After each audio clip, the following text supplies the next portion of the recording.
Hello, and welcome back to another UML Operator episode. And in this early adopter episode, we're going to talk about using Sparx Hyperlinks for your search capabilities as you put so much energy into.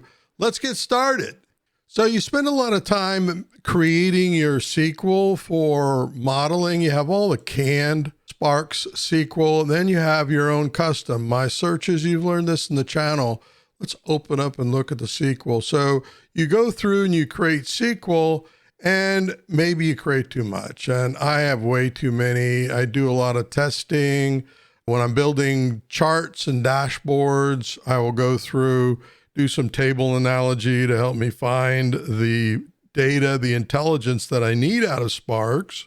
And then I have trouble finding it, and that can get frustrating. So what I'll do is, after a while, this is my local instance of Sparx. So I'm not sharing my SQL with anybody. I've shown you how to export your SQL out to share with others, and then of course have a backup. We're not going to get into that in the video, but the thing is that we have a lot of SQL that we've created for various reasons. We have a naming convention, so we see all of this SQL was originally developed for charts and dashboards. Then we have design, then we have solutioning, and then I just have a ton of utility SQL that does various things for me when I'm working through a very large Sparx database. So how do you get to your search, your SQL quickly? And in the toolbar, if I go all the way down here to common, close that, common elements, I find hyperlink. And we've talked about hyperlinks before for finding models and diagrams and things, but let's go ahead and select this, just click anywhere in here. I'm going to zoom in a little bit, and then let's double click on it again. And you see type right here. What we're going to do is go down to search. And as soon as we do that, we get this dialog box that helps us find the search, even the term that's right here within our search capabilities. Let's just go ahead and take the first one, which is out of Sparx common searches, and then simple. We're just going to use the simple search in here, and we're going to hit OK. And then you can give it an alias such as simple search, or just leave run the search simple in there and watch what happens. And then you can put all sorts of notes in here. We'll talk about that in a moment. Let's just go ahead and hit OK. So we get the default run the simple search. Let's go ahead and select it. So you very quickly can get to find in project and the simple search. And then of course, if you want to see how this search was created, the SQL was created, it uses Sparx Wizard in this case and not the SQL editor. That helps you get started. And then you can put a search term in here, just like you can when you go to find in project for simple. Let's do that the other way. In the Start tab, we're going to go to the Explore panel, Search, and we're going to go to Model. And it goes right to the Search dialog, and it is on the first one, Common Searches, and on the first SQL that we see here, and that is Simple Search. You can always edit your hyperlinks. You right click on it, you go to properties and bring up properties, and then you can hit set, and it takes you back to this dialog box. And let's just my first. That's all we're going to put for the search term in here. Now it's going to be built in. Let's hit OK. And then let's just put an alias in here, my search, or my first.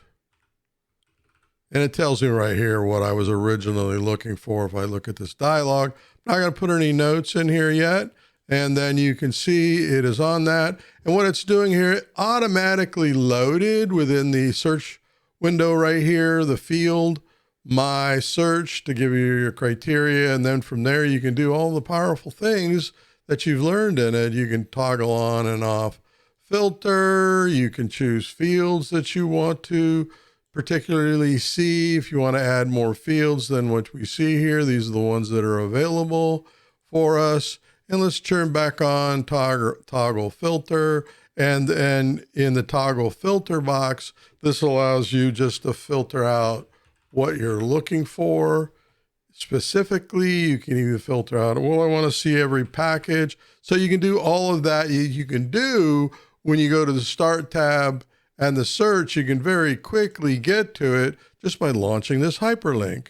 Let's create another one. And this time we're just going to hit the space bar. Anywhere in the diagram we want to place the link to start, hit the space bar, go down to common elements. And in here we can very quickly get to hyperlink. That just saves you the time of going over to the toolbar and then going all the way down and searching common elements. And let's go ahead and double click this one and it'll automatically open up the hyperlink details dialog box where we're going to choose search again. And then here, what we're going to do is go to my custom searches here. And then we have a list of all the custom searches that we've created. Let's just choose glossary in here. And then the search term, I'm going to leave blank. I want to populate it when I get to the search window. I'm not going to put in an alias or notes. And let's go ahead and hit OK. Hit OK again, run the search glossary. So we launch it and we go right to our glossary that's looking across any glossary elements that we had. Now, if we go to the glossary itself, you can see there's certainly a lot more that's in there.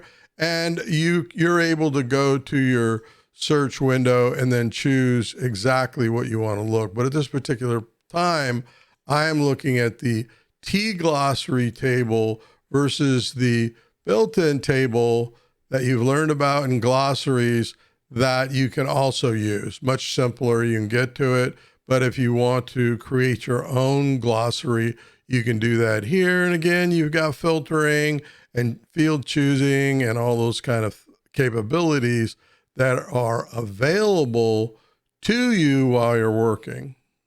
Now here is a pro tip. So in my asset repository, the knowledge management main here, I have search SQL inventory, and then start building out an inventory of your search SQL as it's being developed. Don't wait until you have 100 custom SQL in there. Start doing this early. And then what we're going to do is right click. We're going to go into properties here. And what I typically do is search. Here is the dialog that's set. Again, I can always change that if I want to. And I put in an alias, usually the same name as the search. And then down here, I just have documentation. And this happens to be the SQL itself. I'm going to just go ahead and hit OK. So in the notes window, what I can do, let me just drag notes out here. I am able to go through my inventory of search. I have the SQL statement itself. I might put some other content in here for the reason for the SQL, and then describe the SQL itself. Now, just like a developer, hey, my code is my documentation.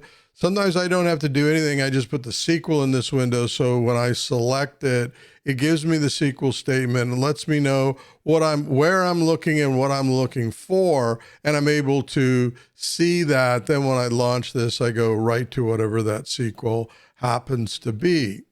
So why and when are these hyperlinks for search valuable? So you spend a lot of time creating charts. Let's go ahead and double click on this one right here. And we create inside the chart the SQL. Now we may start the development over in the Sparx SQL editor and then copy and paste the working SQL into our chart to produce what we want. But what if we want more, or we want more capabilities in looking at the data underneath these analytics?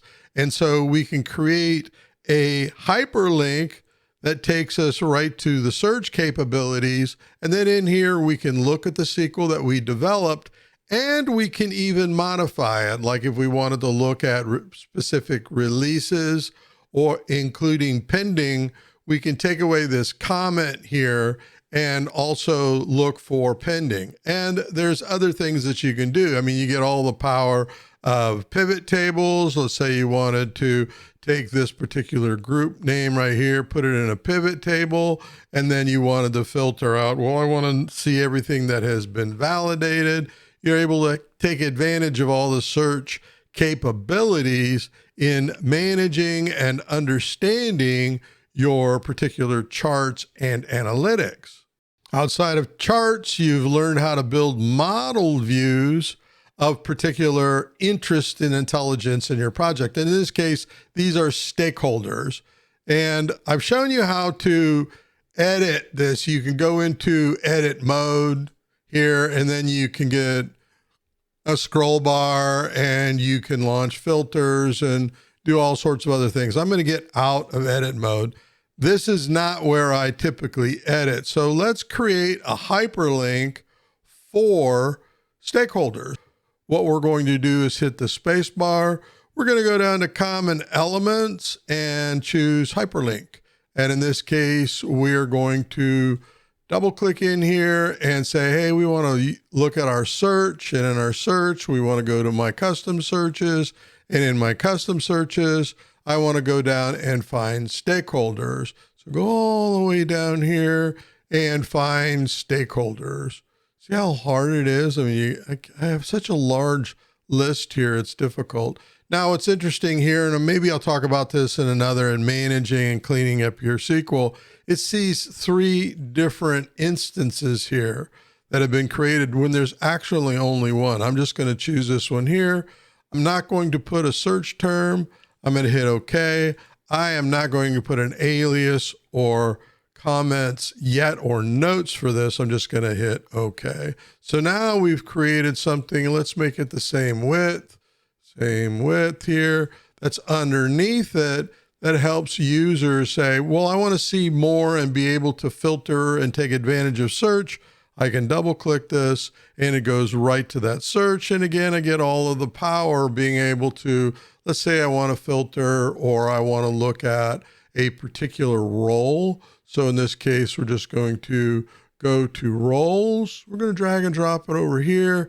And now I'm able to look across the various roles. Now, in this case, I see, well, I have 2 application analysts. I have 2 application architects, and very quickly get to your human resources in a particular effort.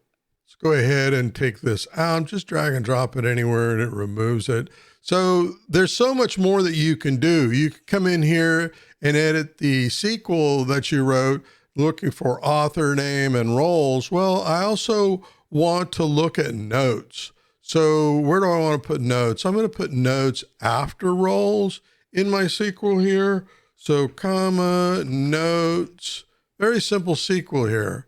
And then what we're going to do is now look at it. And now I can see author name, roles, and then notes describing what each one of these roles does.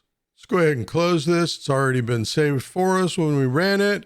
Now, when they're looking at this model view here of stakeholders, they can come down here and get even more intelligence very quickly, go right to find and search and do everything that they want to do.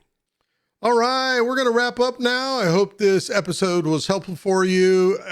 That's the thing that I love about Sparx.